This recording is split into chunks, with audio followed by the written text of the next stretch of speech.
नमस्कार, बिहार मिथिला न्यूज में आपका स्वागत है। मैं मनोज। आज समय आ गया है कि बिहार में बढ़ रहे कोरोना के मामले को लेकर के एक विश्लेषण करने का हक हर व्यक्ति को है। मीडिया अपने अपने तरीके से मुख्यमंत्री, सरकार और नेताओं के बयान पर तो विश्लेषण करती है, लेकिन जनता भी अब विश्लेषण करने लगी है। कई एक सवाल हैं जिस पर अभी विश्लेषण करना आवश्यक है, जिसमें बता दें सबसे पहला, ये जो कोरोना का चेन है उसे तोड़ना आवश्यक है और इसे तोड़ने के लिए आज क्राइसिस मैनेजमेंट की बैठक हुई। इसके अलावा मुख्यमंत्री ने बिहार के तमाम जिलों के डीएम, एसपी से वार्ता की है। जब उन लोगों ने सही तस्वीर दिखाई तो मुख्यमंत्री नीतीश कुमार भी सोच में पड़ गए, क्योंकि उनके समक्ष 3 विकल्प थे। पहला, पूर्णतः लॉकडाउन, दूसरा नाइट कर्फ्यू और तीसरा कि बिहार में जिस जिले में कोरोना के ज्यादा केस आ रहे हैं उसको रेड और ऑरेंज और ग्रीन 3 जोन में बांटकर उस पर वहां की जिलाधिकारी तत्काल निर्णय ले सकते हैं, जिसमें लॉकडाउन भी था या आंशिक लॉकडाउन। ये पिछले वर्ष भी हुआ था। अब सवाल यह है, क्या नाइट कर्फ्यू लगने से बिहार की स्थिति सामान्य हो जाएगी? ये बिहार है, ये मेट्रोपॉलिटन सिटीज नहीं है जैसे कि जनता का कहना है, जहां रात में लोग काम के लिए निकलते हों, रात में लोग सड़कों पर निकलते हों, रात में ढाबा रेस्टोरेंट चलते हों। ऐसी परिस्थिति यहां नहीं है। यहां नाइट कर्फ्यू से कितना असर पड़ेगा? अगर लोगों की माने तो नाइट कर्फ्यू से ज्यादा कुछ असर नहीं पड़ सकता है। तो फिर दिल्ली, मुंबई, पुणे जैसी जगहों के आधार पर बिहार, पटना और खासकर दरभंगा और अन्य समस्तीपुर, मधुबनी जैसे जिलों में नाइट कर्फ्यू का क्या असर पड़ सकता है?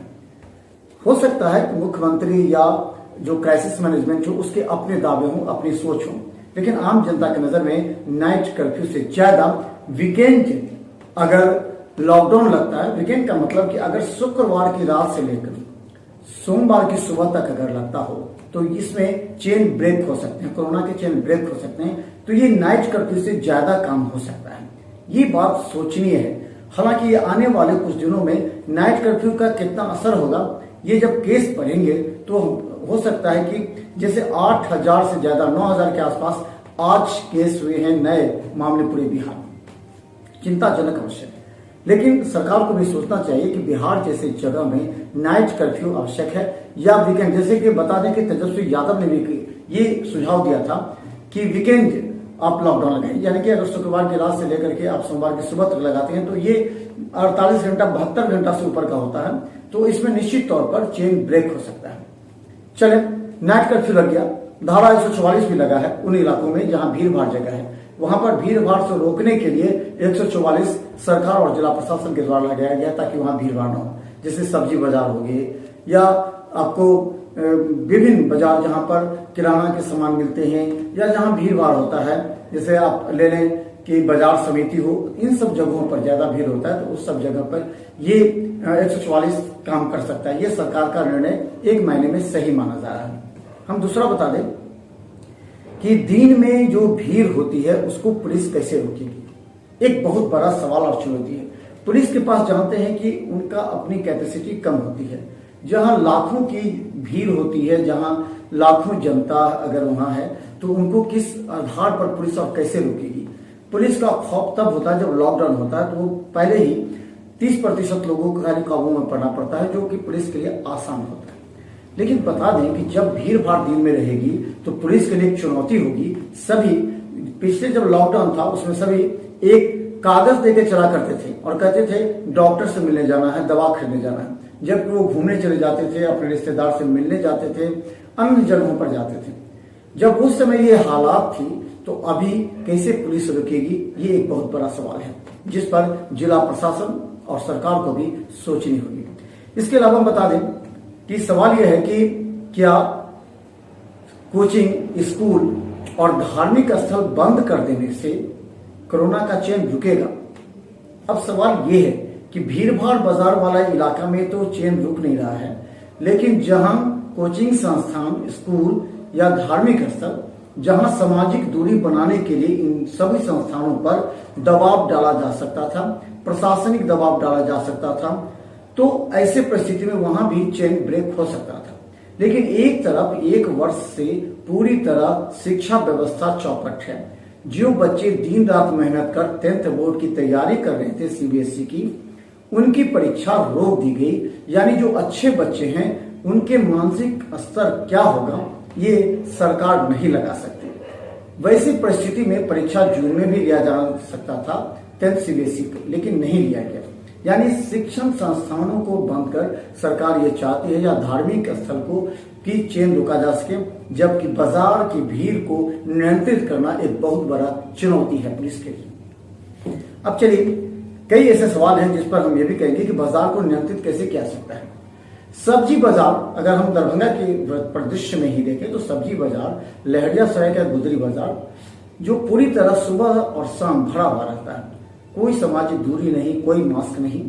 हालांकि अब प्रशासन उसे उठाकर लहरियासराय स्टेडियम में ले जाती है पहले की तरह। इसी तरह दरभंगा का जो गुदरी बाजार है, वहां जो सब्जी विक्रेता है उन लोगों को एक बार फिर दरभंगा राज में लाया जाएगा पिछले बार की तरह।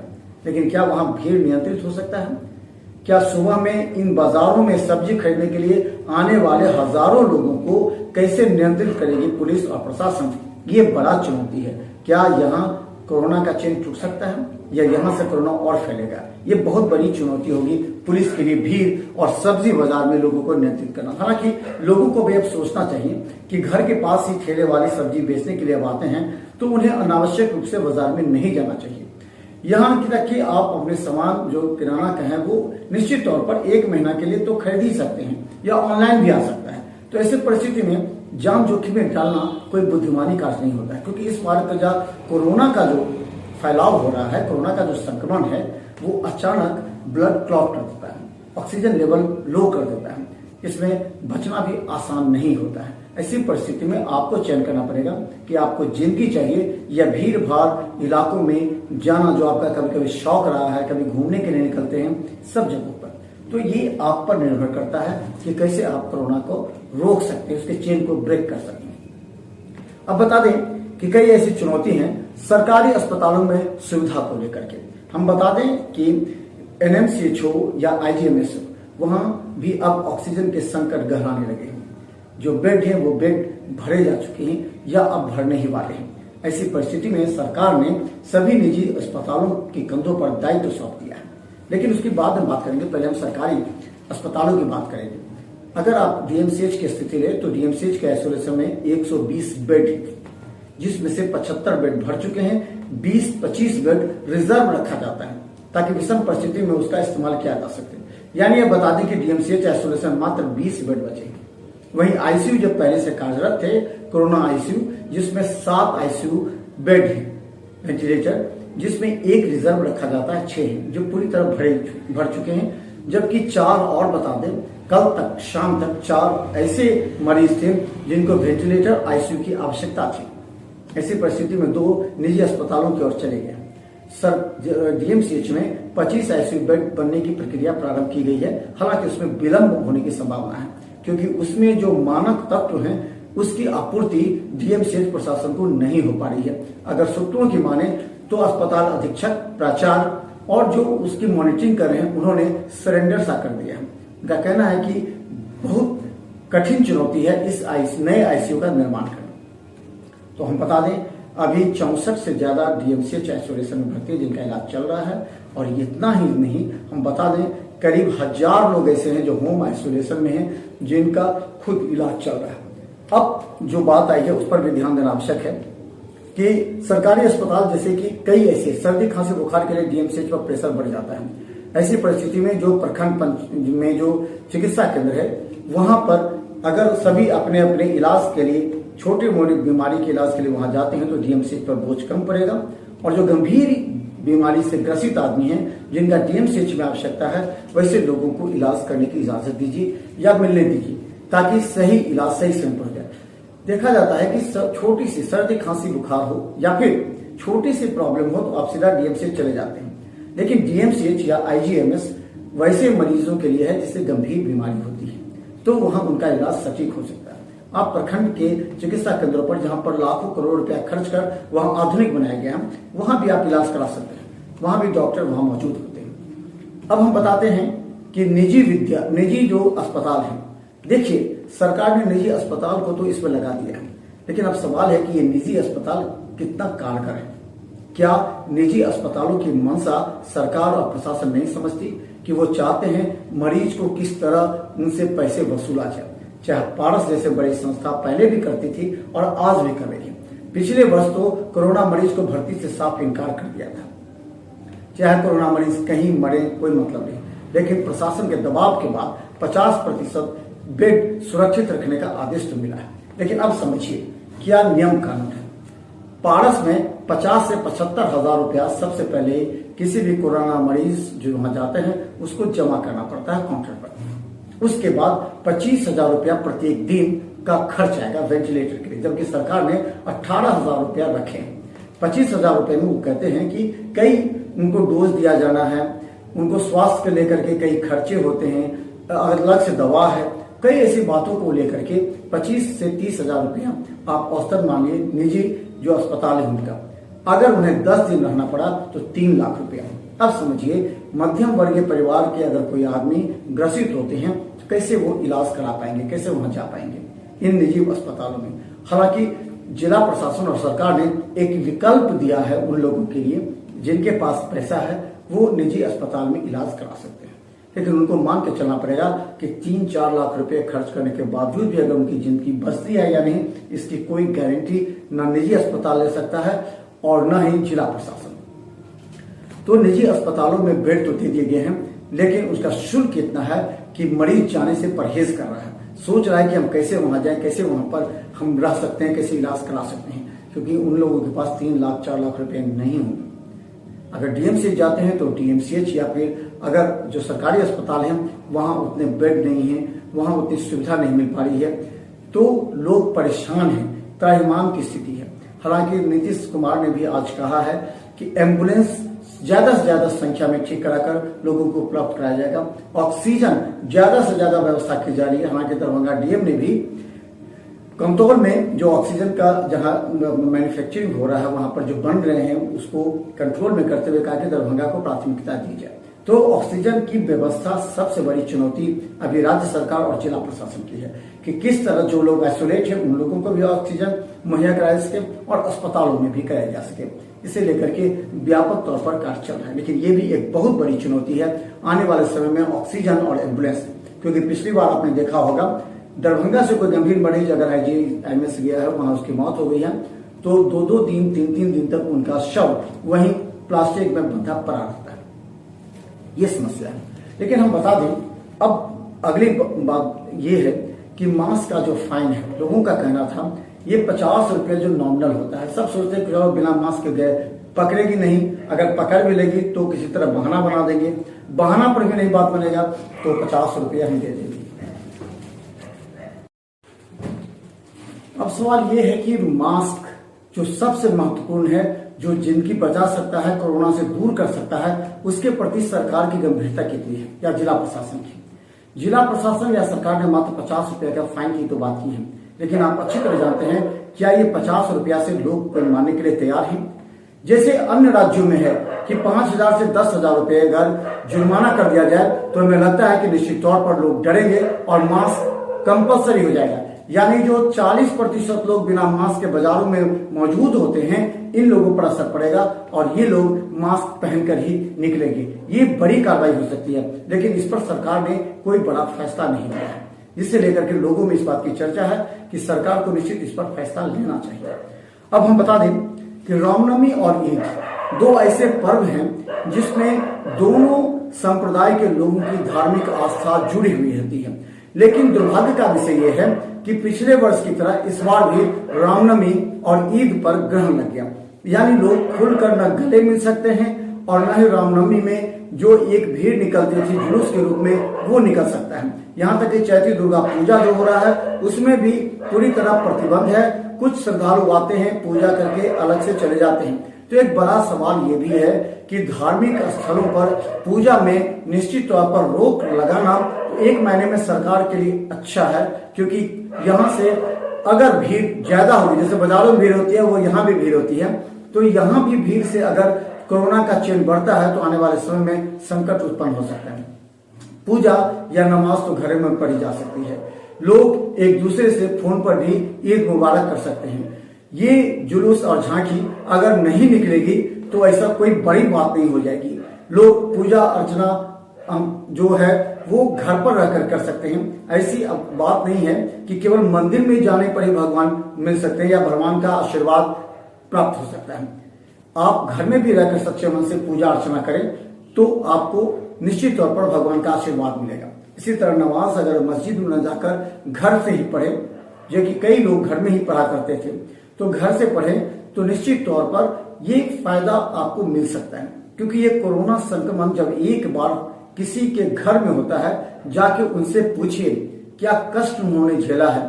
आइसोलेशन के अंदर मरीज और बाहर परिवार का एक सदस्य, जब मौत हो जाती है किसी की तब परिवार के सदस्य उस लाश को, शव को वहां छोड़कर चले जाते हैं और अंत में जिला प्रशासन और कुछ ऐसे जो सामाजिक कार्यकर्ता हैं वो उस शव को ले जाते हैं और दाह संस्कार करते हैं।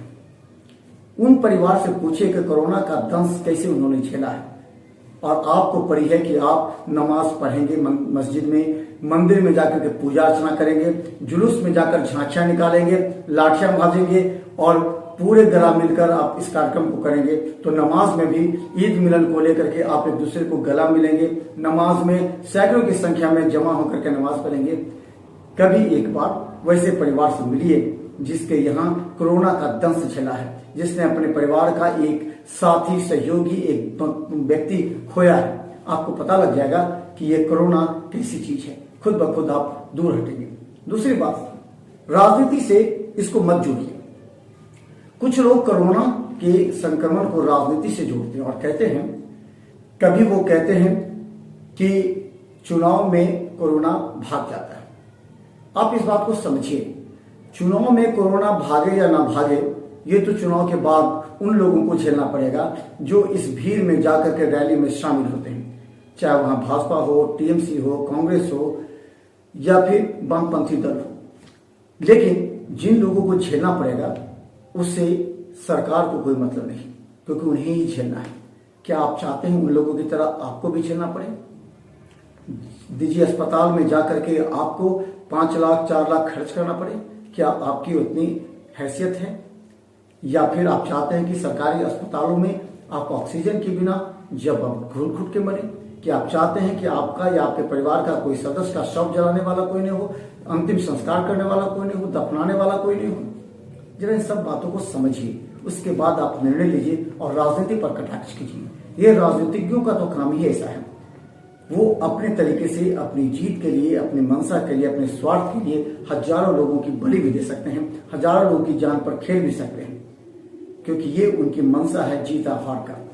लेकिन आपको बचाने वाला शायद कोई नहीं होगा, आपको बचाने वाला सिर्फ आपका निर्णय है। इसलिए ऐसे विवादों में ना पड़े, ऐसी बातें ना बोलें जिससे और भी लोग आपकी बातों से प्रभावित हो और भीड़ का हिस्सा बन जाए, जिससे खतरा उनके और उनके परिवार में हो सकता है। चले हम बता दें, अब आरटीपीसीआर का जिक्र मुख्यमंत्री नीतीश कुमार ने किया है और आरटीपीसीआर के बारे में हम भी कहना चाहेंगे कि कहीं भी आरटीपीसीआर का रिजल्ट पहले 24 घंटे में आता था, 48 घंटे में, लेकिन अब 72 घंटे से भी अधिक होने लगी। कई जगह तो एक सप्ताह हो चुका है। डीएमसीएच में ले लें, अभी तक उसका रिजल्ट नहीं आया है, उसका जो रिपोर्ट है वो नहीं आया है। यहाँ तक कि हम बता दें कि दरभंगा में भी 1-2 निजी क्लिनिक इसका आरटीपीसीआर जांच करते हैं, वो शाम तक रिपोर्ट देते हैं। तो ऐसी परिस्थिति में 800 से 1100 रुपया उनका चार्ज होता है। आरटीपीसीआर के लिए मुख्यमंत्री नीतीश कुमार ने कहा है कि वो इसमें गंभीर हैं और तमाम संस्थानों को उन्होंने निर्देश दिया है कि वो आरटीपीसीआर का रिजल्ट जल्द से जल्द दे।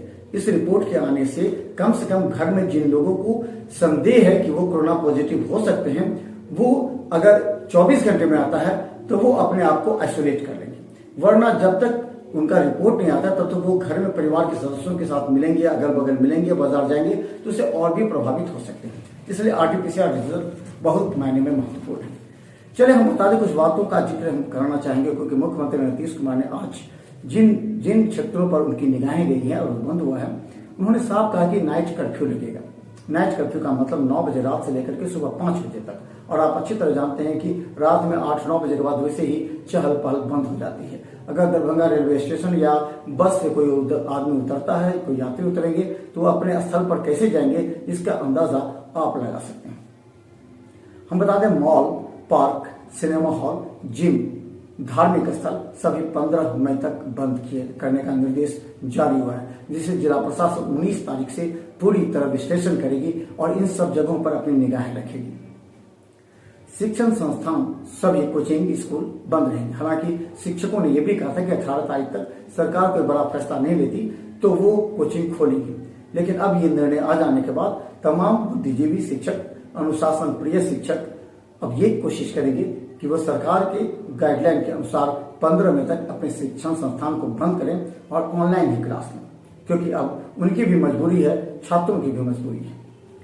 हम बता दें, सरकारी कार्यालय में 33% के साथ खोलने की इजाजत दी गई थी। पहले 6 बजे तक सरकारी कार्यालय, गैर सरकारी कार्यालय चलते थे, लेकिन अब मुख्यमंत्री नीतीश कुमार ने 5 बजे तक ही चलने की बात कही है। हम बता दें, सब्जी दुकान एवं अन्य दुकान जो पहले 7 बजे तक का इजाजत था वो या 8 बजे रात तक खुले रहते थे, उन लोगों को अब 6 बजे ही बंद करना पड़ेगा। ये निर्देश आया है, लेकिन इसका कोई खास असर कोरोना चेन टूटने से नहीं होगा, क्योंकि वहां भीड़ रहेगी ही। और इस भीड़ को देखा जाए तो 6 बजे से पहले ही लोग मछली मीट अगर खरीदते हैं तो 6 बजे से पहले ही खरीदते हैं। तो ये कोई बड़ा निर्णय नहीं है सरकार का। धार्मिक स्थल को बंद करने का सरकार ने निर्णय तो लिया है, लेकिन इससे क्या असर पड़ेगा ये भी सोचना पड़ेगा। लोग दूर दूर रहकर पूजा अर्चना करेंगे, दूर दूर रहकर नमाज अदा करेंगे और एक साथ इफ्तार जो करते हैं उसे भी दूर रखेंगे, क्योंकि एक व्यक्ति संक्रमित हो जाए तो उसके परिवार का 10 व्यक्ति संक्रमित हो सकता है और इसका बुरा असर पड़ेगा। सार्वजनिक आयोजन पर प्रतिबंध पूरी तरह लगा दिया गया है। कई बार सार्वजनिक स्तर पर कार्यक्रम किए जाते थे, ऐसे कार्यक्रम का बंद होना सरकार ने एक अच्छी पहल की है, ताकि सरकारी और सार्वजनिक स्तर पर कार्यक्रम को बंद होना ही चाहिए। सभी चिकित्सा कर्मियों को इस बार हम बता दें, अभी की जो स्थिति थी, अभी 1 महीना से जो चिकित्सक हैं, चिकित्सा कर्मी हैं, उनके वेतन नहीं मिले हैं। लेकिन अब मुख्यमंत्री नीतीश कुमार के आ जाने के बाद चिकित्सक और चिकित्सा कर्मियों का उत्साह बढ़ेगा, क्योंकि 1 माह का वेतन उन लोगों को अतिरिक्त दिया जाएगा। ये बात समझिए, अगर उनका 1 लाख रुपया सैलरी है तो 1 लाख रुपये सैलरी उन्हें अतिरिक्त मिलेंगे, और वो भी एडवांस में। इससे उन लोगों का मनोबल बढ़ेगा, जो कि सरकार की एक अच्छी पहल है। नीतीश कुमार ने जो कहा है उसमें ये भी कहा है कि अब पहले श्राद्ध कर्म जो होते थे उसमें 50 व्यक्तियों की जाने की अनुमति दी जाती थी, लेकिन अब 25 व्यक्तियों की ही अनुमति मिलेगी, ये उन्होंने कहा है इस बार जो नया है। दूसरी बात, शादी विवाह में पहले 250 थे, फिर घटाकर 200 कर दिए गए, लेकिन अब 100 कर दिया गया है। यानी कि आप शादी विवाह में बारात लेके जाते हैं या आप शादी विवाह समारोह करते हैं तो आपको 100 व्यक्तियों से ही गुजारा करना पड़ सकता है या कार्यक्रम कर सकते हैं। तो ये एक बहुत बड़ी बात होगी। और हम दूसरी बात बता दें कि जो लगातार कोरोना का चेन बढ़ रहा है वो पटना में सर्वाधिक इस बार करीब 2000 के पार कर चुका है। तो ये स्थिति है और लोगों को समझने की आवश्यकता है। लेकिन 19 तारीख से क्या होगा वो समझें। 19 तारीख से आप ज्यादा से ज्यादा घर के अंदर रहेंगे, क्योंकि सरकार और प्रशासन 144 के तहत आप पर कार्रवाई कर सकती है। सब्जी बाजार जहां थे वहां से हटकर खुले स्थानों में चले जाएंगे। बाजार में बिना मास्क पहने व्यक्तियों से जुर्माना वसूला जाएगा, उन्हें कड़ाई से पेश आएगी पुलिस। इसके अलावा जिस दुकानों में बिना मास्क के लोग रहेंगे उस प्रतिष्ठान को सील कर दिया जाएगा। जहां ग्राहक बिना मास्क के होंगे उस प्रतिष्ठान और ग्राहक पर भी कार्रवाई होगी। इसके अलावा बता दें कि बाजार में रोजमर्रा की जिंदगी में भीड़ भाड़ करने वाले लोगों पर भी अब पुलिस कार्रवाई कर सकती है।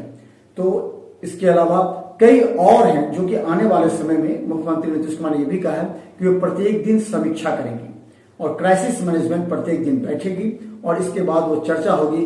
अगर फिर भी रफ्तार रहा तो इस बात से इनकार नहीं किया सकता कि आने वाले कुछ दिन में पूर्णतः लॉकडाउन लगा दिया जाएगा।